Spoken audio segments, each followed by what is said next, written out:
right, can I retire at 55 with $500,000? That's what we're going to look at here. Now, we have to take in some characteristics of this person that is retiring at 55. Now, we already know they have $500,000 saved for retirement. Asking the question, can I retire with $500,000 at 55? So, they're age 55. Now, Social Security at 67 is going to be $2,800. That's what I found is a good average for people at full retirement age. Retirement expenses, $50,000 a year.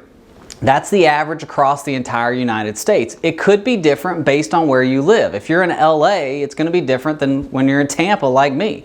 So $50,000 is the number we're going to use for this scenario. Obviously, your scenario is going to be individualized for you living in Toledo or you living in Des Moines, wherever you might live. The rate of return for the money that's in the market is going to be 6%. That means our investments are going to stay invested in the stock market. They're going to pay us a retirement income, and we're going to assume a 6% rate of return for the rest of our life. Now, the stock market's averaged right about 8% since 1950, but we're going to use 6% because we're using our money to live off of, and we're going to use inflation of 3%. That's just an easy round number. Inflation's averaged right about 3.24% the last 108 years. So 55 to 67, we want to get the full retirement age. If we're retiring early, we want to try to get the full retirement age. So $500,000 in retirement assets, $4,166 is our monthly expenses, okay? Because that's $50,000 divided by 12. Just an easy way to do that. So we're going to need $4,166 a month off of our $500,000. Now, what I did, because I wanted to be extremely accurate for this video, down to the penny, I actually put this into my retirement planning software.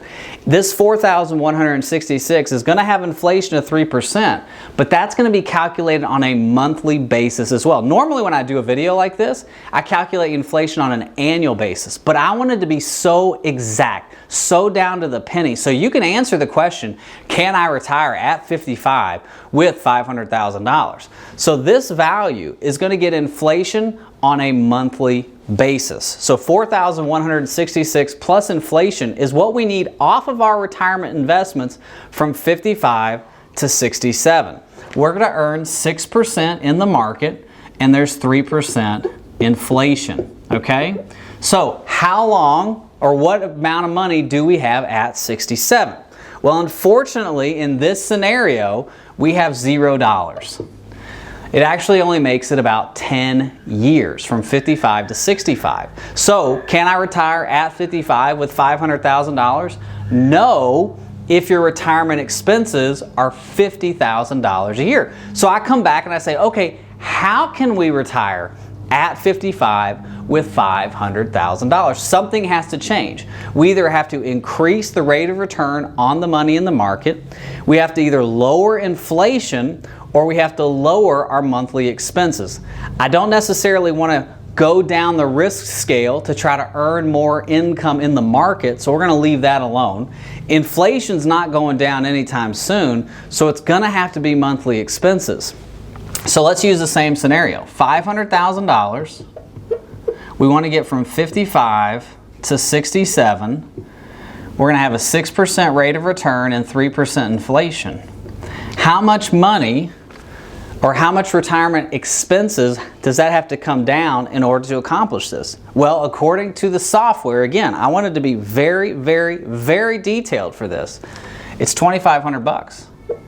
So $2,500 a month is what statistically can be pulled off of this money to make sure it's going to last for the rest of this person's life. $346,000.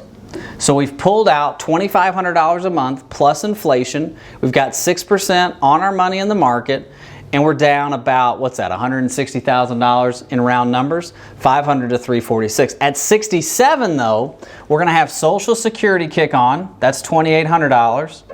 Our investments have inflated, or I'm sorry, our expenses have inflated from $2,500 to $3,714. So that's our expenses now. This is our Social Security.